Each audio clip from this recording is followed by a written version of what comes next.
True Justice Street Wars is the Steven Seagal mega blockbuster hit movie where he showed the world he's evolved and strippers no longer do it for him. Now he needs dead strippers just to feel normal. It's extremely addicting. It starts off with a guy who you think is Seagal because of all the parkour. But then the real Seagal shows up, and after bitching about them letting that guy go, he spots a bystander and goes to town on his nuts. Once he's sure he's caused lifelong infertility, he spots them only about a half a mile away. So after some trademark Seagal flips, he realizes he passed them up, so he turns around to cut them off before pulling out the craziest Aikido move you'll ever see. Then after her compliments on the writing, Like a monkey on crack. the scene ends and none of this is ever explained and it never comes up again. But who fucking cares, because now we have dead hookers and Roseanne. Anyways, they check it out for some reason, and since it's not a homicide, homicide'll take care of it. It's a routine overdose. Homicide can handle it. But oh shit, it is a homicide, You think this was intentional? so now homicide won't. You guys will be handling this? Which is backed up by vast medical knowledge. There are signs of lethal chemicals involved. It just looks like a bad trip to me, but I'll give you a chance to explain. E raises the body's temperature and causes muscle spasms and dehydration, but what it doesn't do is cause severe rigidity in the muscles. Oh my god, so that's why she's not moving or breathing. Sparks, thank you. Now that they know she's not just sleeping, they can get to work. But that can wait because Seagal's watching snuff videos. I need to just see this again.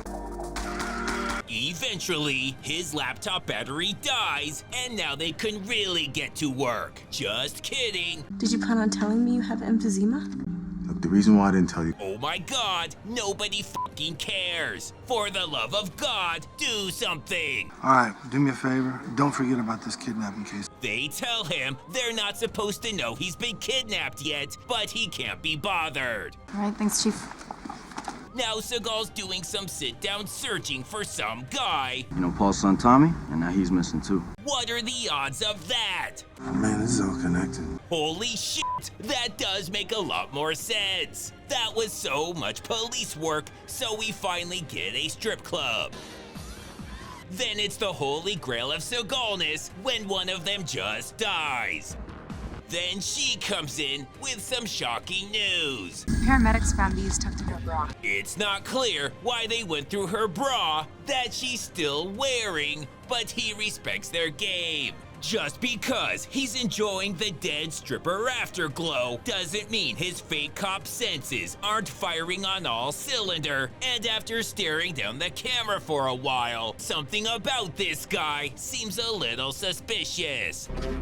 While we may never know what tips Seagal off, there's no denying his high-speed frolicking is truly a sight to behold.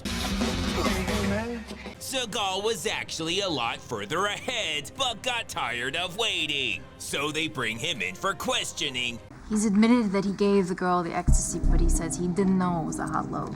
Seagal says his hot loads always give the girls ecstasy, so they high-five, and now they're bros. Then while she's vomiting, this guy's meeting up for an illicit license plate deal. He's meeting someone about the license plates. Since Seagal's been jonesing, but the deal goes bad when a rival plate dealer encroaches on their turf. He's in real bad shape, and since they always blame her for everything, why stop now? You can't be a cop. So he sends her to check on him, but figures she'll probably fuck it up. Temporary setback. I'll be back in no time. Gives you a little bit of time to think about how you can prevent this kind of thing in the future. A car drove on the sidewalk and hit him from behind. How the fuck is he supposed to do that? But no time for that, because the guy who had no idea his dad was missing Where you, Daddy? I don't know. Why? suddenly knows he's been kidnapped I know who took my dad. and exactly where he is. So now they're gonna waste whatever poor son of a bitch happens to be in there because he has a hunch, which is way more than they usually have. Hey, baby, I need to tell you something. Oh, son of a bitch!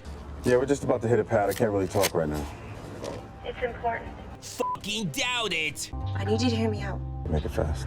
You know how lately I've been kind of riding you? Yes, everybody knows. Just say it. There's a reason. Oh my god, you had your chance. Sorry guys, she's probably pregnant or some shit. So they make it out to the murder spot.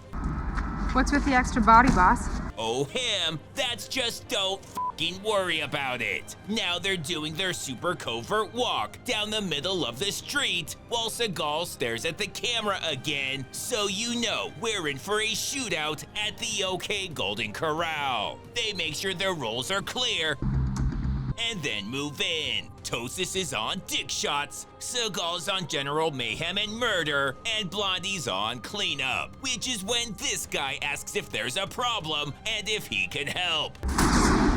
Oh shit! Seagal realizes what he did and yells for someone to come help. Hell yeah, fucking perfect! He will never get tired of this. While Seagal's slaughtering good Samaritans, they're lighting bitches up with their ZF-1s and its replay button. But since their bullets aren't going anywhere near where they're aimed at, Seagal has to do it himself, but he's not happy, so he adds a frowny face to his trademark no-look flint shooting. When one of the hostages makes a break for it, nice! Then this guy sees Sheriff on Seagal's big and tall store body armor and begs for help. Fuck you, bitch. Turns out this was the wrong place, so they call it in like they found it this way. It's crazy how that keeps happening. Could have been worse. It's a Seagal movie. That's not possible. But it's a Seagal movie, so it still somehow is. Andre, listen to me. We're having a baby. So of course, she does the normalest thing possible. I'm leaving. Bullet f***ing dodged. Now we meet the bald villain. Oh, for fuck's sake. So we meet the other one, who's watching a Seagal movie like a true piece of shit. Now we're back with him, and she has questions about that license plate dealer. Can't give you her name. Why not? Who fucking cares? Because she's dead anyways. Which is crazy because they had no way of knowing it was her. But since they did, why the fuck were they asking him?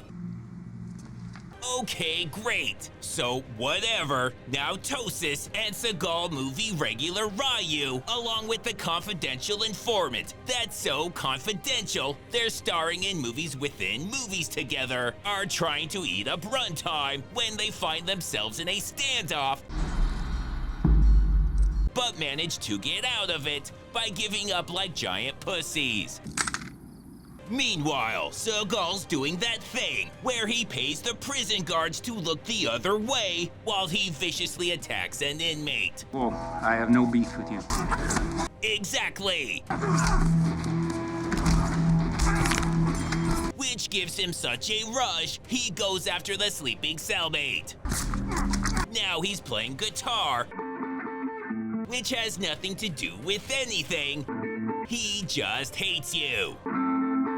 Then it's just a quick reminder on whose fucking turf this is. And now they can start wrapping this shit up. Alright, so keep your eye out for booby traps. These guys are highly trained. None of that shit's gonna matter when Seagal hits him with the old switcheroo. But then fuck you, now he has a rifle. Then he finds the hostages and asks how they want to die. But son of a bitch, they get interrupted. Let's get everybody out of here. But his bloodlust can't be denied, so he wastes a cop. Then attacks some guy and shows off his new language. How'd the little kill you at? But this shit can't end for some reason until Seagal shows everyone who he's banging that day. Man, this girl's stalking me. Fuck you!